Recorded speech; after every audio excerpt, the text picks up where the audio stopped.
is only one natural candidate to be the British ambassador in America.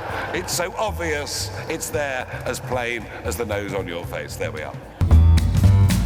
Ladies and gentlemen, I'm meant to stand up and do a dramatic intro for this. Please brace yourselves. This all came from Nigel's team.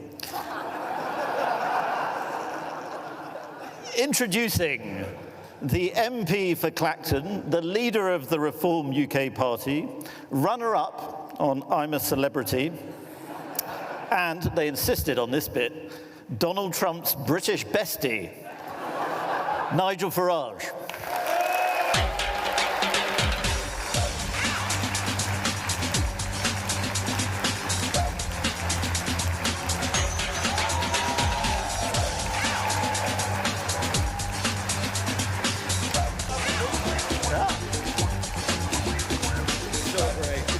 It's incredible. You've got to do the impression. What do you want me? Thank you very much. What a reception. Well, you've got fans. These are great people, beautiful people, incredible people. The best. Nigel, I thought I'd start by reminding you of something that might be a bit blurry in your memory. Much of my life has been blurry, but do go on. Because on Wednesday, the 4th of November 2020, I met you in the Trump Hotel in Washington, D.C. at the bar. Really? Yes. How extraordinary. And you said to me, they fix a proper drink in here. And we had about 9 of these proper drinks. That's true, yes. But I do remember you're a bit of a star in America too, and a lot of the sort of Trumpy guys were coming up to you, calling you Mr. Brexit, and so on. And they were saying, because at the time the result was still not quite known, they were saying, I think we might still do it. And you were saying, and I don't mean to blow smoke up your arse too much, you were saying, no, it's gone, but trust me, in 4 years' time, he'll be back, and I think he's going to win. I'm not going to say, how did you get it so right? But you are now saying, I saw you said this morning, you think there's a 90% chance that Donald Trump is going to win. I mean, it was obvious to me on that day that he'd lose. When you do mass mail-out ballots, the left always win, because they don't mind cheating, because they think they're morally superior. And we see it in this country again and again. We see postal voting in this country abused, particularly amongst some of the ethnic minorities. But knowing Trump, people like Trump never give up. Just because you lose a great big battle, you don't just walk away, you fight, fight, fight. Famously, words he used after nearly being killed. So I never had any doubt he'd come back. I also had a feeling that the Democrats didn't really know what they were, that Biden was just a bumbling old duffer, as has proved to be the case. So yeah, I was in no doubt on that day. The result was over, as Pennsylvania came in and all the rest of it he'd lose, but I never had any doubt he'd fight again. And yeah, I tell you what, folks, be in no doubt, on November the 5th, Donald Trump is going to win. And thank God for that. Are you willing to admit to moments of doubt in the last 4 years? For instance, January 7th, 2021. How did you feel about Donald Trump's chances then? I wasn't quite as bullish as I am now. And it was a pretty ugly day. No, it was an ugly day, of course it was. It was a very ugly day. It wasn't great at any level. The funny thing is, I was actually invited to be there on January the 6th, and I just thought, I don't like the feel of this, it doesn't make sense. I made my excuses, and thank God I wasn't there. No, that was bad. Look, Trump, of course he gets things wrong. We all get things wrong. The thing about Trump that people don't understand, two things really. One, his instincts on the big stuff, he generally gets right. And the other thing I'd say to you is, in the last 2 weeks, the global public have begun to see who he really is. I know him personally. You know, you have lunch with him, dinner with him, whatever it is. He's got friends and family around him. He is warm, he is generous, and he's very, very funny indeed. And we saw the Al Smith dinner. I thought some of the gags were, and even if the gags were written for him, it's the way they were delivered was brilliant. And I think the image of him at the McDonald's drive-through putting salt on the chips, I mean, that was an act of absolute political genius. I mean, this guy was, you know, the most successful reality TV show host America has ever seen. This guy is not an idiot.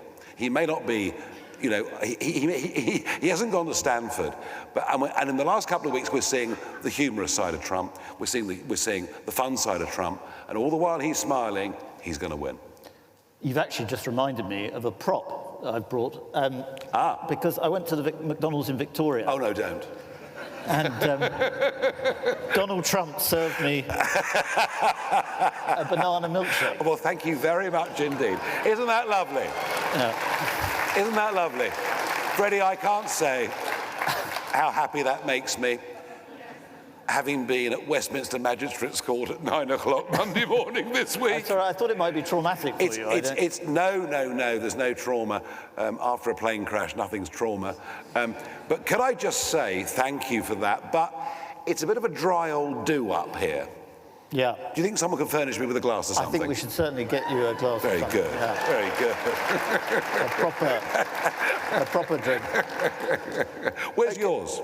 I'm not drinking at the moment. So what he's not telling you, what he's not telling you is that on the 4th of November 2020, when we met, and the Trump Hotel as it was in Washington, magnificent, one of the best cocktail servers in town, and he kind of knew how I like my gin and tonics. What he didn't quite know was that Freddie's not really at that level. It's one of the reasons I'm not drinking today. You were not at your best after an hour with me, were you? It was more than an hour, but yeah, it was let's move on. Let's move on. To a Trump victory! Oh, I'm sorry. I see the editor sitting, the new editor, the Kamala Harris supporter sitting in the front row.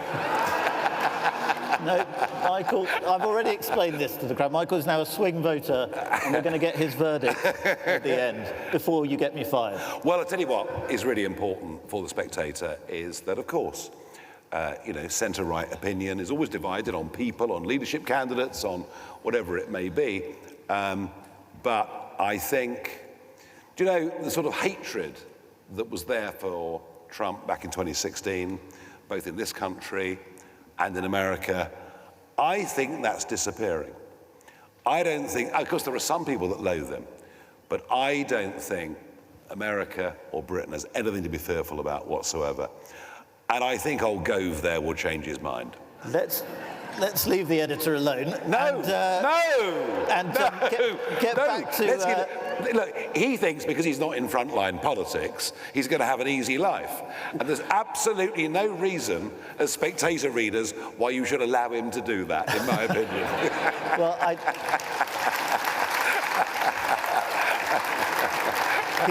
couldn't resist it. He's clapping forcefully.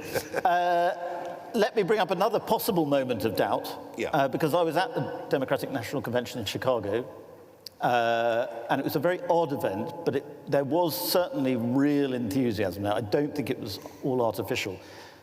In the summer, did you think Kamalamania was real? Did you think that Trump may have blown it? Did you think also that after the shooting, there was a lot of talk that he'd lost some of his mojo, energy? Okay, two separate points there, but two very, very important points in terms of our conversation this evening. The decision to accept the Biden offer to do the debate was a disastrous tactical decision.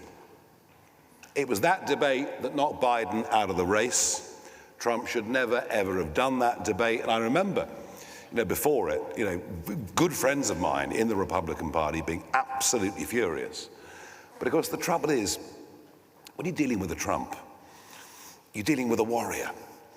You offer a warrior a fight, and the warrior goes in. That was a very bad error.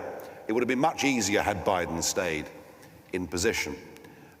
When Kamala came in, yeah, it was the usual nonsense, wasn't it? The CNN, the New York Times, the BBC, etc. No, I never thought it would last, not for a single moment. And look, she can't speak without a script. Give her a script, fine. Get her off script and ask her a question about economics. She hasn't got a clue. And then you get the hyena laugh. Goodness gracious me. It's ghastly. So no, I'm not, that I can see all that. The second question,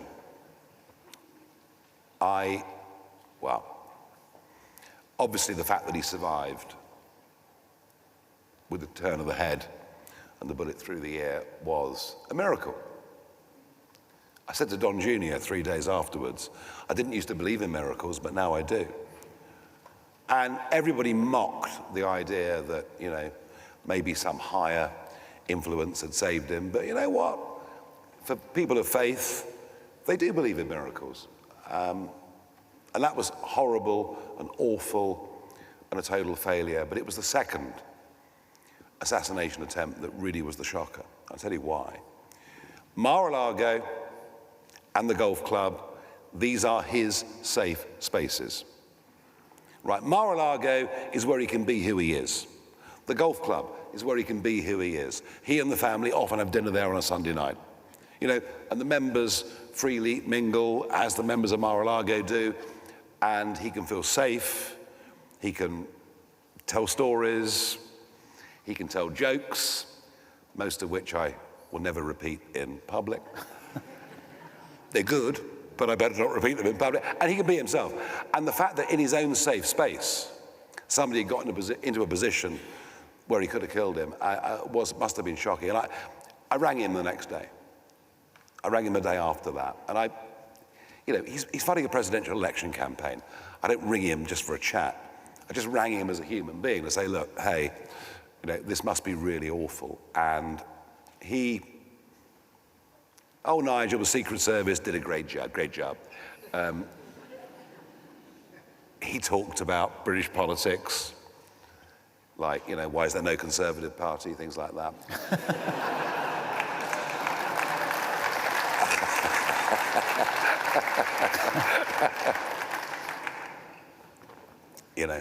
Elected as Conservatives, governed as Liberals, whatever.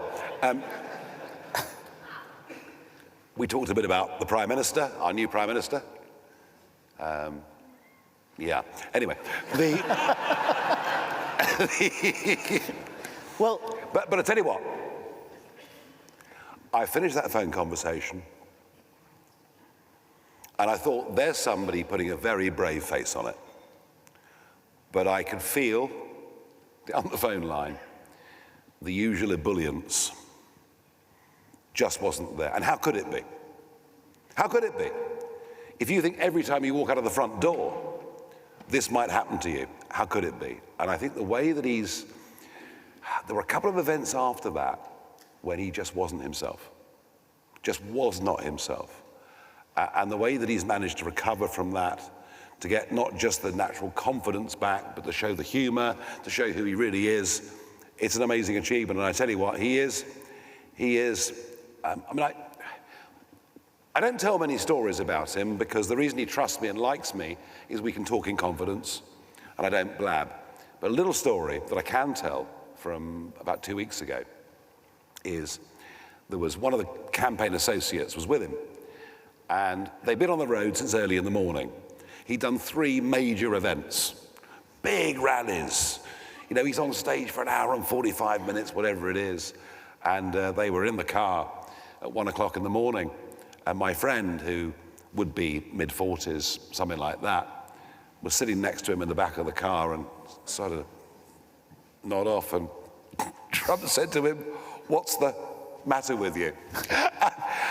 And his work rate, his energy, his desire to win is extraordinary. So look, I think he's recovered from those events, and I think between now and November the 5th, it'll be an absolute whirlwind. And I think the big M's with him. The big M is with him. Even the early postal voting numbers are looking very different to what they did back in 2020. You've been making quite a lot of noise about the Labour Party and Donald Trump this week. I wanted to ask if you don't think you might be making a catastrophic mistake. What, me? Yeah. Oh, because how many people have told me that over the years? Let me finish. I can't think of anything more likely to win the election for Donald Trump than 200 young Labour activists going over.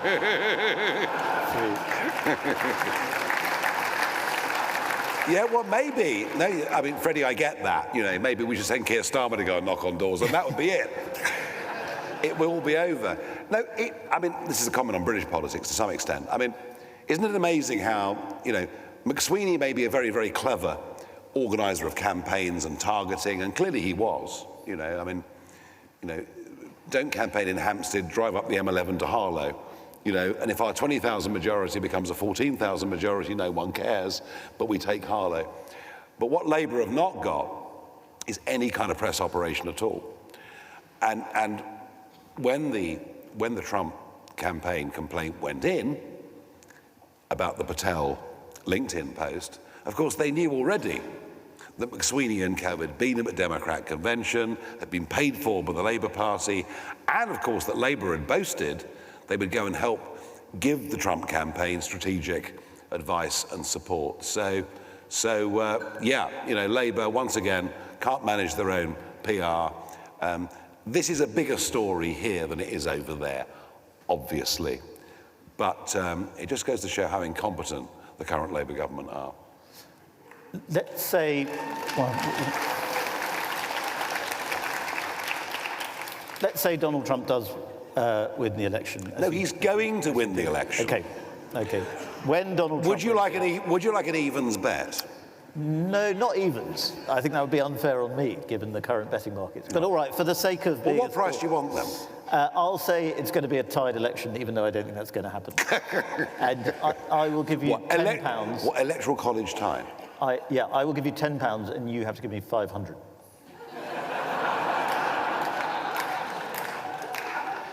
You know what they say, never trust a journalist. Let's shake on it. No, I'm sorry about that. Well, never mind. I think he'll win, but go on. Okay, he will win. If he wins, thinking about your party, the Reform Party, how useful to you politically, domestically, will he be? Well, there's a more important point than that. There's a much more important point than that. And the reason that the Labour intervention is causing this row is that America is our most important relationship in the world. You know, we share intelligence. Yeah, it's not the European Union, folks, believe me. Isn't that von der Leyen absolutely awful? I mean, I quite like Juncker. No, I like Jean-Claude Juncker. I mean, he made me think I hadn't got a drink problem, you know. I mean, sorry, I just thought I'd enjoy myself. No, I like it. No, keep going. Our relationship with America matters strategically, in terms of intelligence sharing, in terms of being the linchpins of NATO, in terms of trade. We are still the biggest foreign investor in America, and they are in our country. All of those things matter. The fact we couldn't do a free trade deal with them, which Trump wanted to do, was because the Tory party messed up Brexit and didn't get it done in time. But all of those things are really, really important. They're important to us far more than they're important to America. If you think about insurgent parties, insurgent forces in politics, I'd say you are one, Donald Trump is another. Trump is different to Reform in the sense that he took over the established party. That's because the British Conservative Party doesn't have open primaries. And I would argue there have been times in the last few years when if there were open primaries, I might just have had half a chance. I might not have won, but I would have got to the last two, I believe, in a contest for the Conservative leadership. Trump came in from completely outside. It was considered a huge joke the day that he walked, came down the escalator in Trump Tower. So Trump hijacked, in effect, a so-called Conservative Party run by weak, useless people who make a promise to the electorate and then do the opposite. Any familiar tones ringing here? So no, that route was never open to me. But to win, he needed a two-party dynamic. Yeah. And that's not something that you will have. That's a problem for you. Well, if you want to discuss UK politics very briefly, I will. Yeah. The first past the post system has been very cruel to me throughout my life, and I promised myself after the 2015 general election that I would never, ever, ever, ever do it again. Right. Never. You must need your bumps felt to come in. But here's the funny thing. The first past the post system has given every Labour MP 34,000 votes, every Reform MP 815,000 votes.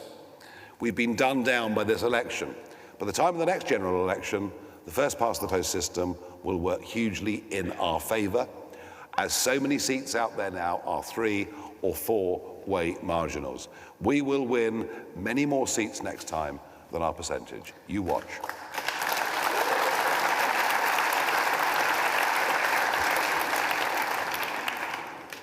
Can Donald Trump remember the name of your party? It's Nigel's party, it's a great party, they're so good. They were the real winners of the election, but your system there is so bad. Does it matter? No. Does it matter? Look, here's the important thing, right? Being serious for a moment, if I may.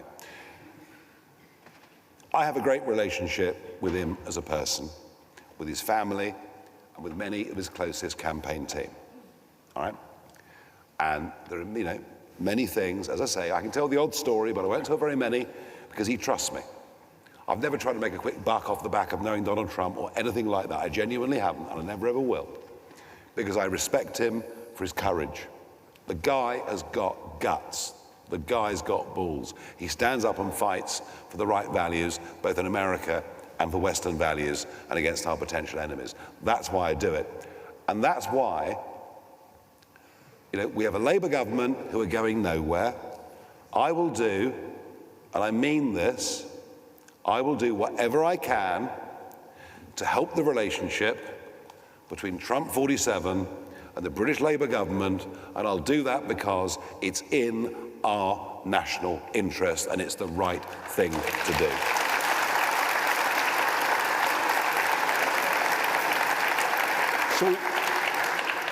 Shall we take some questions? Oh yeah, let's get my jacket off and get ready for them. Yeah. No, absolutely.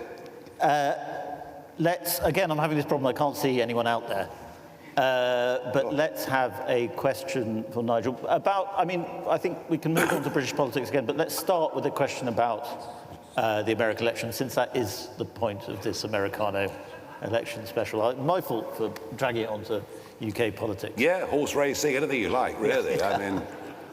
Nigel, could you explain why some of the American right appear to be soft on support for Ukraine and NATO?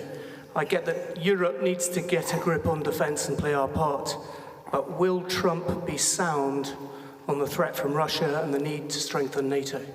Let's begin with NATO. The hysterical rubbish we get that Trump wants to put out of NATO, Trump wants to destroy NATO, nothing could be further from the truth. Trump, in fact, Stoltenberg, Jens Stoltenberg, who ran NATO for over a decade, was probably one of Trump's biggest fans.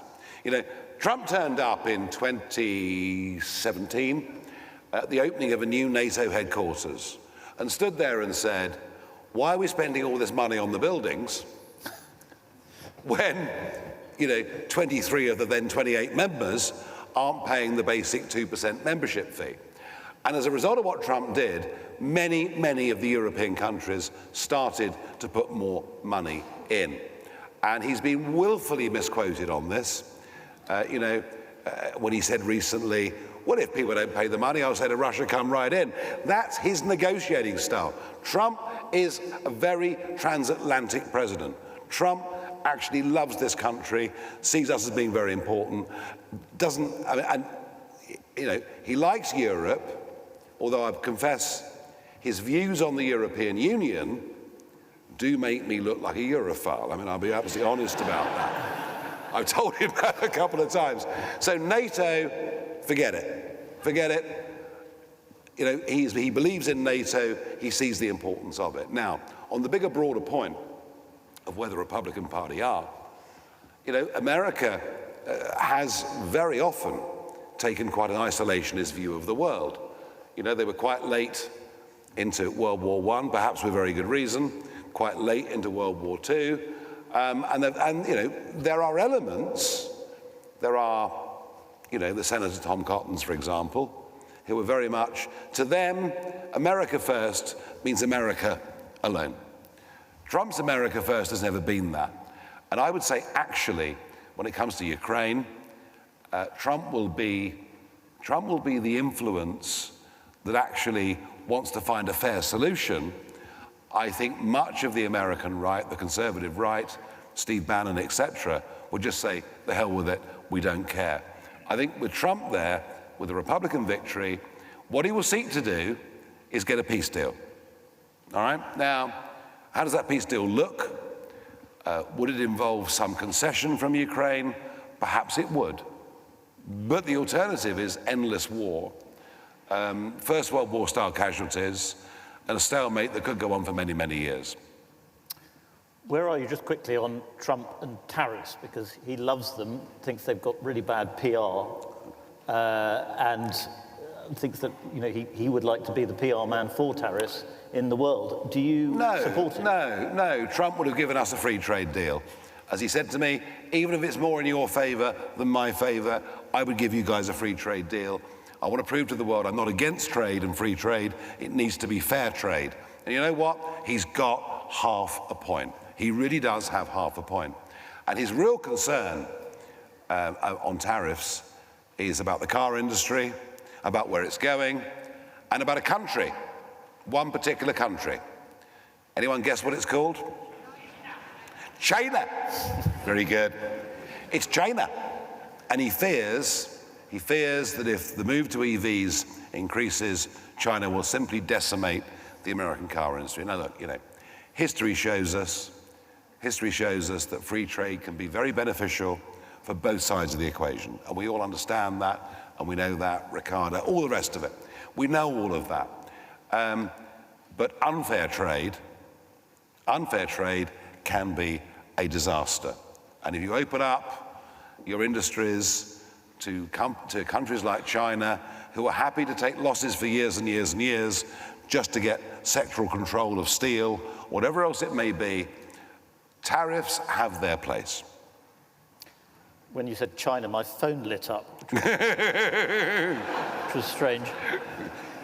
And another question, please. Yeah, Nigel, a question linking UK politics to US politics, if I may. I saw a poll recently that suggested that 58% of Conservative voters would vote for Kamala Harris if they had that option. On that basis, is there any way back for the Conservative Party? Well, look, you know, I mean, Trump has had the worst press here. It's been unbelievable. I mean, there have been times when I've literally been the only public figure prepared to put his head up over the parapet to say that I support Donald Trump. And I've taken much stick, much opprobrium for doing that, even amongst some of my own closest political supporters. You know, I mean, remember the hysterical demonstrations that took place? 200,000 people marching through London against Trump, you know, all called Jocasta or something like that, you know. All with rich daddies from Surrey, you know. Trouble is, I've got a daughter like that, you know, but there we are. You know. I went to the Trump Pussy March in DC. There was an anti-Trump march. Yeah. Pussy pink hats, women who hate Trump. And I went to a party afterwards, house party, and there were these guys at the party, and they were talking to all these girls and saying, yeah, I mean, he's just a sexist, and it's just terrible, and I really can't stand it. And then as soon as girls would walk away, they'd go, dude, this is awesome. But back to the question, the second part of the question. Look, you know, not everyone in this room is going to enjoy this next bit. Uh-oh. Which excites me enormously. The Conservative Party brand is broken. It's bust. It's done. It's over. It's irrelevant who becomes their next leader. They have betrayed faith. Half their voters have gone. They're not coming back.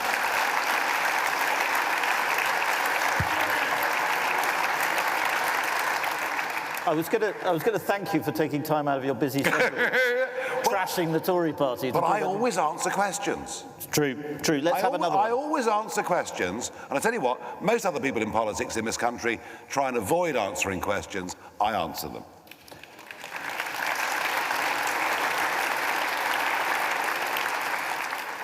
Shall we have another question? Where Hello. Hello. Where are we? Hi, sorry, over here. Can't see anything. Hi. I have a question. I'm not expecting you to criticize the Donald for his decisions on the VP pick, but I was wondering what your thoughts were on both sides of the Atlantic about how there's no real appeal to women voters apart from abortion rights. So he could have picked someone like Tulsi Gabbard to maybe have a bit more of a crossover appeal, but there seems to have been no sort of thoughts about that part of the electorate. And if he loses, perhaps that could be one of the reasons. Sorry, I'm editorializing a bit, but just your thoughts on that. No, it's a very, very fair point. It's a very, very fair point. I wondered for a very long time who his VP pick would be. And Kirsty Noem looked to be, you know, there was going to be a female running mate until she admitted to shooting her dog. And Trump worries about dogs, you know. I think, can you believe it? They're eating my dogs. Well, I had a theory that she was making a play for his affection.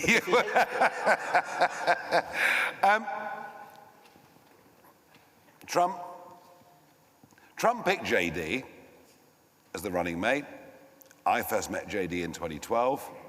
I know him quite well. I spent a fair bit of time with him socially. I think he initially looked quite awkward in the role. He's really, really growing into it very, very well indeed. The female suburban vote has been a Trump problem. The working class female vote think he's great. You know, even that horrific day, the morning of the second debate back in 2016, when the Billy Bush tapes came out, you know, and I just arrived at St. Louis, and I was there as a surrogate, you know, for the Trump campaign in a spin room, and I'd been on a plane with no internet. When I heard the Billy Bush tapes, I sort of almost thought, maybe I'll get my suitcase and just head straight out. But I didn't. I stuck with it. I've never wavered in my support. Maybe middle-class suburban women won't love him. But you know something? I think one of the things, I don't want to generalize too much, but one of the things women worry about, perhaps more than men, is are their kids safe? Are their kids safe going out? And if you think we've got problems in London with drugs and knife crime and theft, you ain't seen nothing compared to Democrat-run cities right across America. And I think what you'll see when we get the results and the breakdown is, yes, it'll be more male than female, but maybe not as big as you think.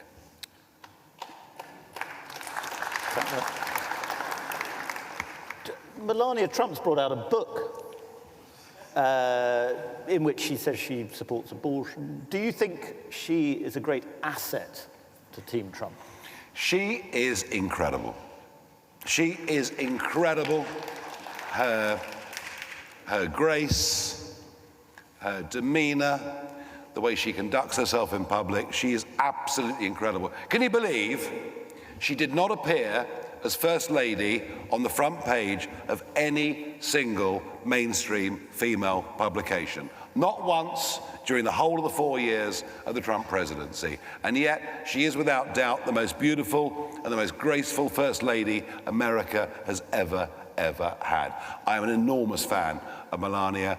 I love talking to her. She's an incredible person. She's stuck by Donald, and she didn't marry into this, you know. She stuck through Donald, and in the most amazing way, and there'd be one or two difficult moments for her. I mean, very, very difficult. And all relationships have problems. Often relationships go through some stormy times.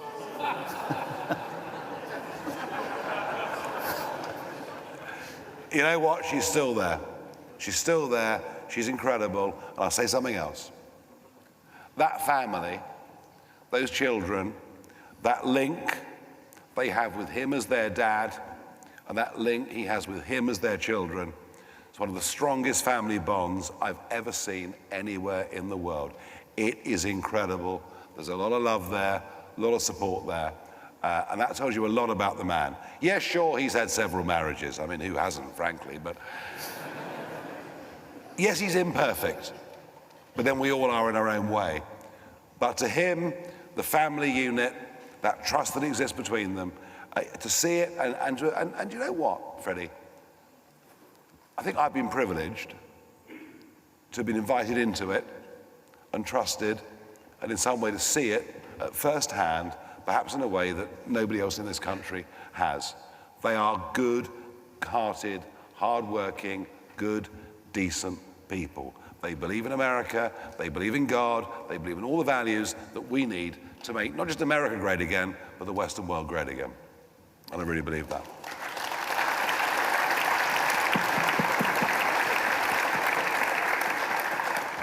We'll clip that up and try and get Trump to retweet it. I'm sure he will. Anyone else have a question for Nigel? Again, I'm sorry I can't see you, so I'm just going to... It's really hard to see, isn't it? Yeah. In terms of the ambassador to the US, the two frontrunners are David Miliband and Peter Mandelson. Oh, dear.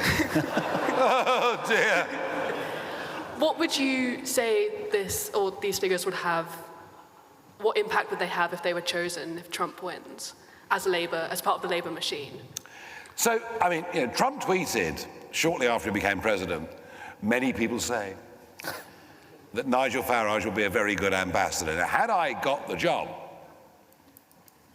of the UK ambassador in Washington,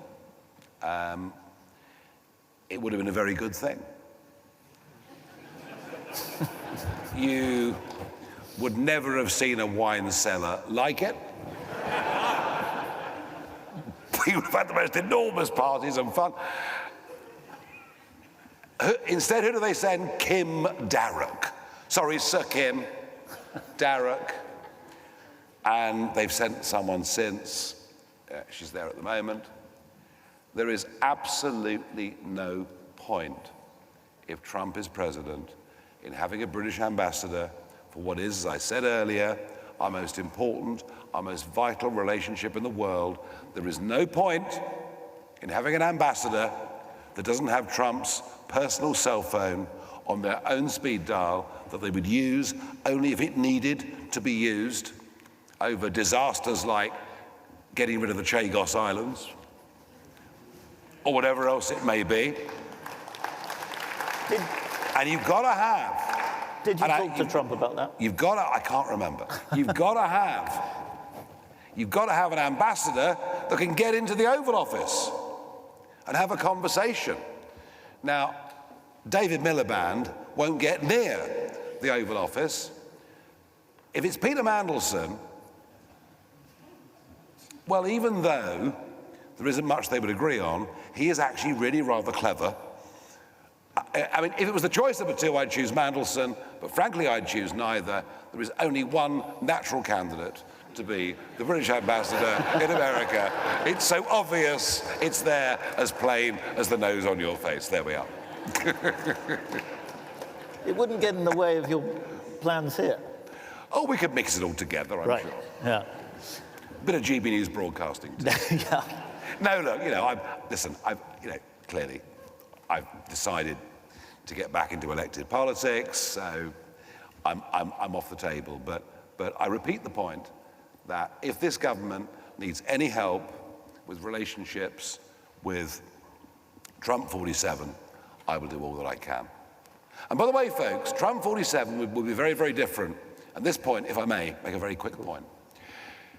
When you become a British Prime Minister, you probably have the power of appointment or patronage over, maybe if you're lucky, up to 100 people. I'm looking at the editor to see whether he disagrees with me. I'm roughly in line. I'm roughly in line. He's a very good new editor, clearly. Great diary in the magazine. Well, thank you for asking me. The American president has the ability, on day one of inauguration, to appoint 3,000 people, right? 3,000 people right throughout the American administrations, and many of them in positions of real, genuine power and influence. In 2016, and remember, I was pretty close to all of this.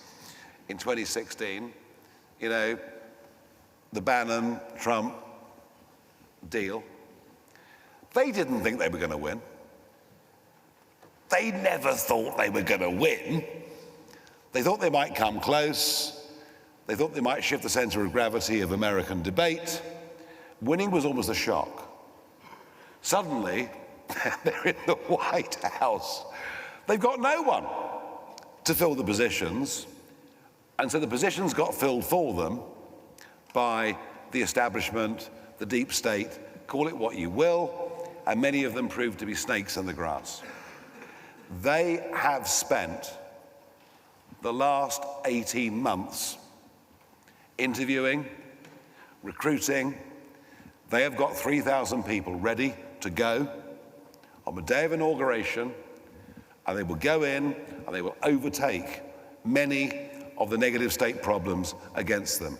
He is absolutely ready with a team behind him to completely, radically transform America in a way, frankly, that we need here in this country as well. They are ready for this. He wins this, you'll see a very different America, and it's going to be so great.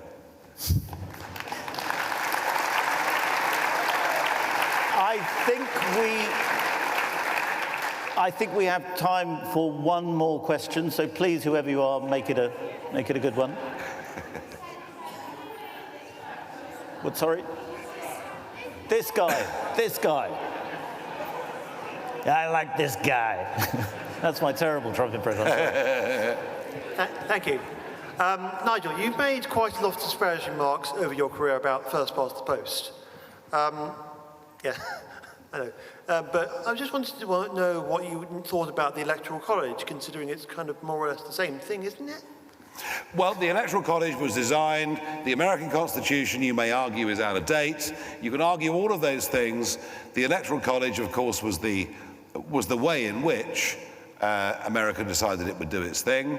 2 senators per state, regardless whether it's as small as Maine or as big as California. These are the American peculiarities. But you know what America did? It left an undesired political union with another country. It was the first Brexit the world had ever seen. And when it designed its own constitution and its own way of doing things, it took many of the things that it thought were the best from our way of doing things. And it went on to become the most successful country the world has ever seen.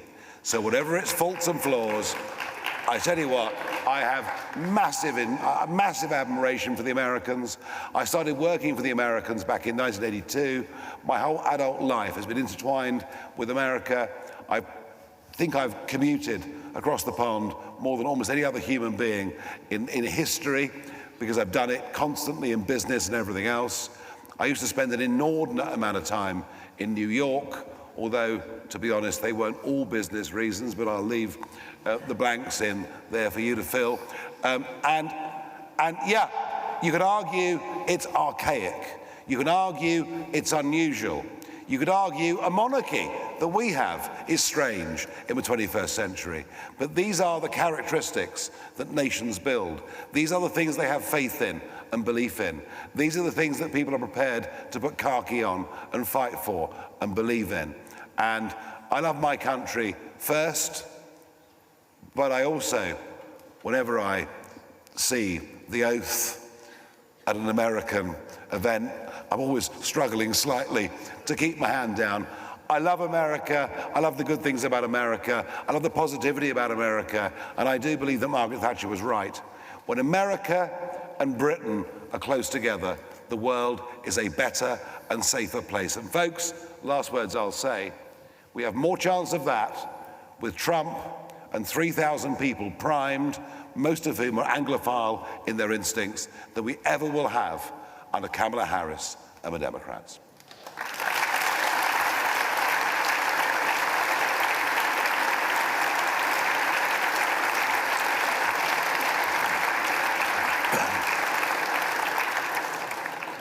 Michael, just very quickly, you've been talked about a fair amount. I wonder if are you still a swing voter? Between Conservatives and Reform, or between...